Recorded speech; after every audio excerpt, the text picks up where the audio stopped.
Notifications ఇస్తానటువంటి ప్రభుత్వం ఇవ్వకపోవడం వల్ల ఆర్గనైజ్ కావుదాం అని చెప్పేసి అనుకుంటున్నారు. మనమందరం సమీకరించుకుందాం, మన హక్కుల కోసం పోరాడదాం అని చెప్పేసి వీళ్ళందరూ కూడా ఆర్గనైజ్ అయ్యే ప్రయత్నం చేస్తే ఎక్కడికక్కడ మీరు అరెస్ట్ చేస్తారా? ఇదేమైనా దేశద్రోహ చర్య పైన వాళ్ళు మీటింగ్ పెడుతున్నారా? లేదా లా అండ్ ఆర్డర్ ఇష్యూలు క్రియేట్ చేయడానికి మీటింగ్ పెడుతున్నారా? ఆత్మీయ సమ్మేళనానికి కూడా మీరు పోలీసింగ్ యాక్టివిటీతో భారత రాజ్యాంగం లోపల ఉన్నటువంటి ఆర్టికల్ 19 మీరు వైలేట్ చేస్తే ఎవరు సమాధానం చెప్పాలా? ఎవరు సమాధానం చెప్పాలా? వాళ్ళు అడుగుతుందేంది? వాళ్ళకు కావలసినటువంటి ఉద్యోగాల గురించి అడుగుతున్నారు, ఏజ్ రిలాక్సేషన్ గురించి మాట్లాడుతున్నారు.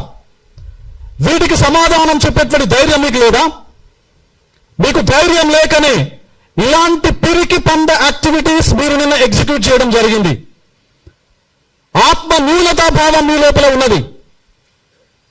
కుట్టిల బుద్ధి వల్ల ఇలాంటి క్రూరమైనటువంటి దారుణమైనటువంటి చర్యలకు ఈ విద్యార్థుల మీద, నిరుద్యోగుల మీద మీరు కేసులు పెడతారా? మొన్నటికి మొన్న దిల్సుఖ్నగర్ లోపల 11 మంది మీద ఎఫ్ఐఆర్లు పెట్టారు. పిల్లల మీద ఎఫ్ఐఆర్లు పెట్టడం ఏంటండి? తెలంగాణ రాష్ట్రం వచ్చినప్పటి నుంచి ఇప్పటి వరకు ఒక స్టూడెంట్ పైన ఎఫ్ఐఆర్ లేదు. అంటే కంప్లీట్ గా law and order issue intentional గా డెలిబరేట్ గా కనుక చేస్తే పెట్టుండొచ్చు గతం లోపల. కానీ వీళ్ళు చేస్తున్నది ఏంటండి? వాళ్ళ హక్కుల కోసం ఫైట్ చేస్తా ఉన్నారు. పోస్టుల సంఖ్య గవర్నమెంట్ చాలా క్లియర్ గా చెప్పింది కదా. డీజీపీ గారు, ప్రస్తుత డీజీపీ గారు చాలా క్లియర్ గా మెన్షన్ చేయడం జరిగింది, 26,000 వేకెన్సీస్ ఉన్నాయి అని చెప్పేసి. ప్రభుత్వం మరొక వైపున 19,000 వేకెన్సీస్ ఉన్నాయని చెప్పేసి ప్రభుత్వం చెప్పింది. మరి మీరు చెప్పినటువంటి అంశాలే కదా అడుగుతున్నది. ఒక మాటతో చెప్పి మళ్ళీ మాట మార్చి 5,000తో నోటిఫికేషన్ ఇస్తాం అని చెప్పేసి చెప్పడం ఏంటి? Non sense. డీజీపీ గారు 26,000 వేకెన్సీస్ అంటారు, ప్రభుత్వ మంత్రులు, ఎమ్మెల్యేలు 19,000 వేకెన్సీస్ అంటారు. మరి గవర్నమెంట్ అఫీషియల్ గా ఐడెంటిఫై చేస్తాం మేము. నోటిఫికేషన్ 23వ తారీఖు జూన్ లేదా జూలై 2 నాడు 5,000 వేకెన్సీస్ తో నోటిఫికేషన్ ఇస్తాం అని చెప్పేసి మీరు చెప్పడం ఏంటి? ఇంత కాంట్రాడిక్షన్ ఏంటి? ఇంత స్ప్లిట్ పర్సనాలిటీస్ ఏంటి మీలో?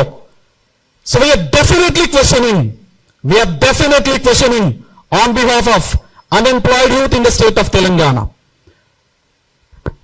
మరి ఇప్పటి వరకు జరిగినటువంటి, ప్రస్తుతం జరుగుతున్నటువంటి అంశాలు ఏవైతే ఉన్నాయో, నిన్న మిత్రులు పొద్దున అరెస్ట్ చేసి ఆత్మీయ సమ్మేళనం అంటే కూడా అరెస్ట్ చేసేటువంటి దుర్మార్గమైనటువంటి, నీతి మాలినటువంటి చర్య ఇప్పటి వరకు ఈ రాష్ట్రం లోపల జరగలేదు. నిన్న ఉస్మానియా యూనివర్సిటీ లోపల ఉన్నటువంటి పిల్లల్ని అక్కడే అరెస్ట్ చేసి పోలీస్ స్టేషన్ కు తరలించడం జరిగింది. అశోక్ నగర్ లోపల ఉన్నటువంటి పిల్లల్ని ఇక్కడ అరెస్ట్ చేశారు. ముషీరాబాద్ కు తరలించడం జరిగింది. అంబర్పేటకు తరలించడం జరిగింది. ఈ రోజు పొద్దున ఇక్కడ ప్రెస్ మీట్ కూడా రాకుండా దిల్సుఖ్నగర్ లోపల ఉండేటువంటి ఎస్ఐపిసి కాంపిటేటివ్ ఆస్పిరెంట్స్ ఎవరైతే ఉన్నారో వాళ్ళను అరెస్ట్ చేసి ఇప్పుడు సరూర్ నగర్ పోలీస్ స్టేషన్ లోపల పెట్టడం జరిగింది. ఇది చాలా దారుణం.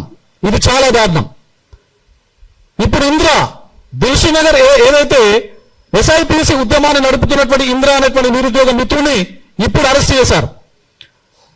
ఇదే అబ్బాయిని నిన్న అరెస్ట్ చేశారు. ఆకాష్ అనేటువంటి అబ్బాయిని అరెస్ట్ చేయడం జరిగింది. ఇంత దుర్మార్గమైనటువంటి చర్యలు ఎందుకు? ఇంత పిడివాదం మీకు ఎందుకు? మరి క్వశ్చన్ చేయొద్దా? అసలు క్వశ్చన్ చేయొద్దా? తప్పనిసరిగా క్వశ్చన్ చేస్తాం. ఎందుకంటే క్వశ్చన్ చేయడం అనేది సమాజం లోపల అన్యాయానికి వ్యతిరేకంగా పోరాడుతున్నటువంటి ఒక సగటు సాదా సీదా పౌరుని యొక్క రైట్ అది. ఎప్పుడో థామస్ జెఫర్సన్ అనేటువంటి వ్యక్తి ఒక మాట చాలా స్పష్టంగా చెప్తుంటాడు. ఏమని? ఎక్కడైతే ప్రజలు ప్రభుత్వాన్ని ప్రశ్నిస్తారో ఆ సమాజం లోపల స్వేచ్ఛ ఉన్నట్టు లెక్క.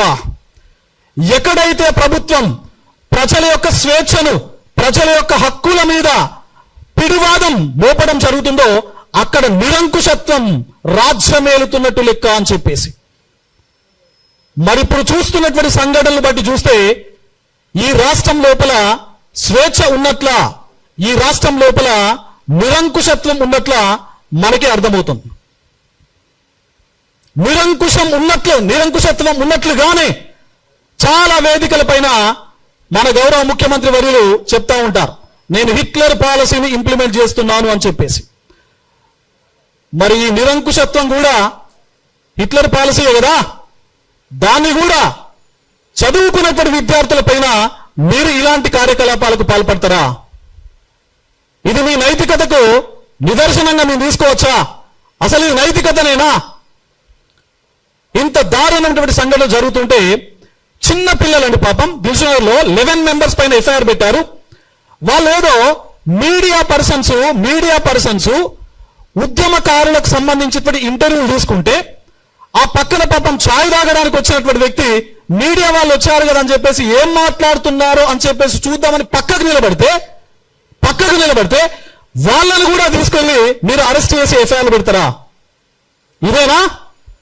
ఇదేనా ప్రజాప్రభుత్వం అని చెప్పేసి మీరు అధికారంలోకి వచ్చిన తర్వాత చెప్పారు కదా, ఇదేనా ప్రజాప్రభుత్వం? ఇదేనా విద్యార్థులపైన మీరు చేస్తున్నటువంటి నీతి మాలినటువంటి చర్య? మరి తప్పనిసరిగా అడుగుతాం, అడుగుతూనే ఉంటాం. మీరు ఎక్కడైతే మీరు చెప్పినటువంటి మీ నాయకుడు ఉన్నాడు కదా రాహుల్ గాంధీ గారు అశోక్ నగర్ లోపల మా సిటీ సెంట్రల్ లైబ్రరీకి వచ్చాడు. దిల్సుఖ్నగర్ వేదిక పైన మాట్లాడాడు. మరి ఏం మాట్లాడారు? మా ప్రభుత్వాన్ని మీరు గెలిపించండి, మా ప్రభుత్వం అధికారం లోపలికి వచ్చిన తర్వాత సంవత్సరానికి 2 లక్షల ఉద్యోగాలు ఇస్తాము అని చెప్పేసి. సంవత్సరానికి 2 లక్షల ఉద్యోగాలు. మరి ఇప్పుడు 2.5 సంవత్సరాలైంది కదా, మీరు ఎన్ని లక్షల ఉద్యోగాలు ఇవ్వాలి మీ మేనిఫెస్టో ప్రకారం? So this is your manifesto.